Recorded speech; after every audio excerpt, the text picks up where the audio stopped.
So you've probably seen a lot of videos about China's economy collapsing in the last couple of weeks. But today I'm going to be sharing a different perspective of the same problem, and that is how I managed to lose $7,000 in a Chinese bank account. And you'll be surprised though, but this is actually my fault. And it is only because of one word, and that is diversification. 对了，如果你是一个中国人在看这个，我跟你说两个事情。第一个是我真的爱中国，然后第二个是我也丢了我的钱，所以我懂你，不是我笑你的，不是我笑中国的，好吧？ Okay, so there's probably two questions in your head right now. Number one would be, how the hell do you manage to lose $7,000? And number two would be, why do I care, Eduardo? And so here's the thing, this is definitely not something that I can feel like I can brag about. I feel dumb and I feel stupid as well for making these mistakes. But the whole point of it is I'm being accountable, I want to be able to be transparent, and I also want to make sure that you do not make the same mistakes. So if you want to be able to understand exactly what not to do to be able to diversify, keep watching. Okay, so I think like anything, there's always two factors that come into place. It's always the things that you can control, and then on the other side, the things that you cannot control. And so at this point, with things that are happening in China, and I'm not going to get into details about what is happening, you can watch other videos about that. But the point is, there's two sides, which is the banks, right? Things that you cannot control that are happening in China currently. And then the other side, which is technically the thing that you can control, which is how do you diversify? Where do you put your assets? Where do you put your money? Where do you keep your money? So with all these things that are happening in China with the banks specifically, I think that it raised a lot of questions in our mind. Not only for the locals, but actually for us as well. Questions like, is my money really there? Do I really have full control of my money? Is my money being borrowed? Can I get my money out anytime that I want? And so when you think about it, it is pretty scary because you don't know if the bank will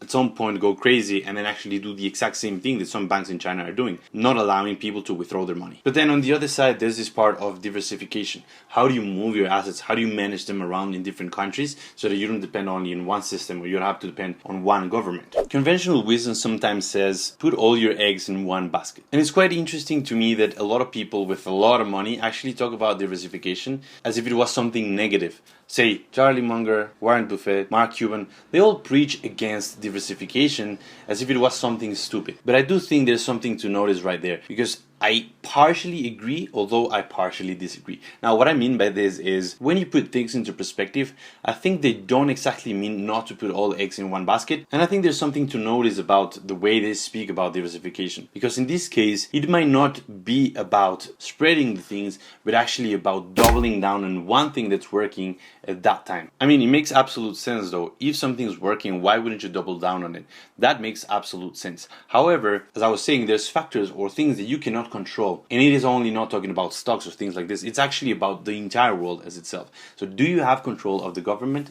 No. We're starting to see that, right? And so that's when diversification, I think, comes into place, to be able to control your assets, to control your money, to control the way that you handle things in your own life. Unless, of course, you want to depend on other people to make money. Now, one of the things that impacted me the most when I was growing up, talking about diversification, is actually growing up with certain fear about putting your money in other countries. Now, I remember the first time I actually opened a bank account overseas, my dad told me, you should close that bank account as soon as possible because you don't know what will happen. Close it.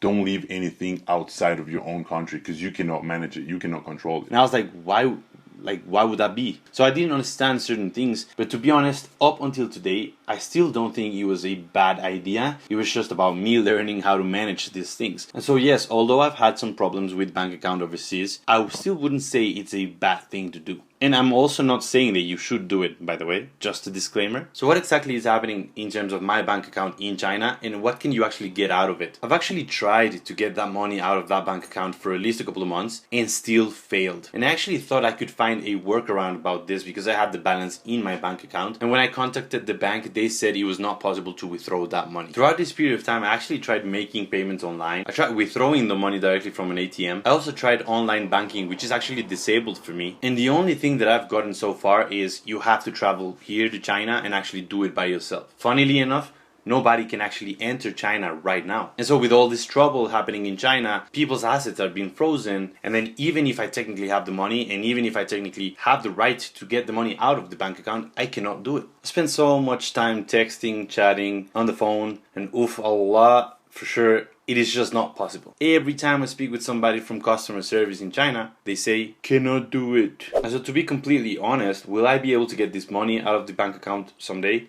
Who knows? I'm pretty skeptical, to be honest, just like millions in China right now. And I think I'm okay to pay the price if that's something I can learn from. And I'll come to my takeaways in just a second. Now, one of the funniest things that I actually got in the past couple of weeks was, why would you keep money in China? And the only possible response that I could give him is, you know how they say keep your friends close but your enemies closer?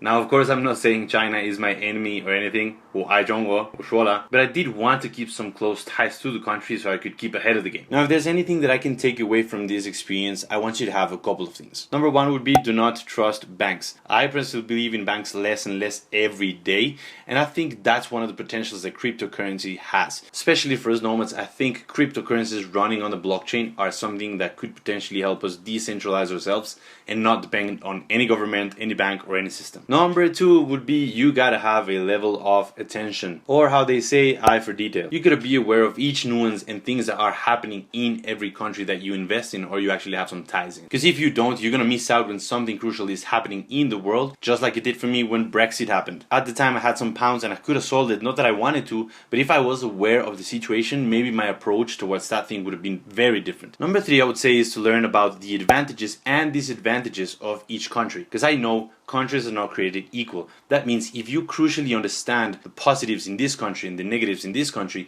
then maybe somehow you can create a strategy that actually works in a way that you do not get affected by any changes in these countries. With laws that keep changing or things that keep happening, you gotta understand how everything adapts specifically to the thing that you want to do. Now, one of the mistakes that I did when I was trying to diversify in terms of my business was actually incorporating the business in a place that was not online friendly. And that was because I understood the main advantages of that country, but I did not understand the disadvantages that it had as well. Now, after all these things happening, despite all the mistakes, I still believe in diversification. And so if you're a nomad, a traveler, or expat, I'm pretty sure that these things will allow you to avoid the mistakes that I did and therefore be one step ahead that I was. And I think it's one of the main things that you should take into account when you're actually creating an international lifestyle. So if you want to be able to understand further how to use diversification and other certain strategies to be able to create your own global lifestyle, then watch this video around here next and I'll see you there.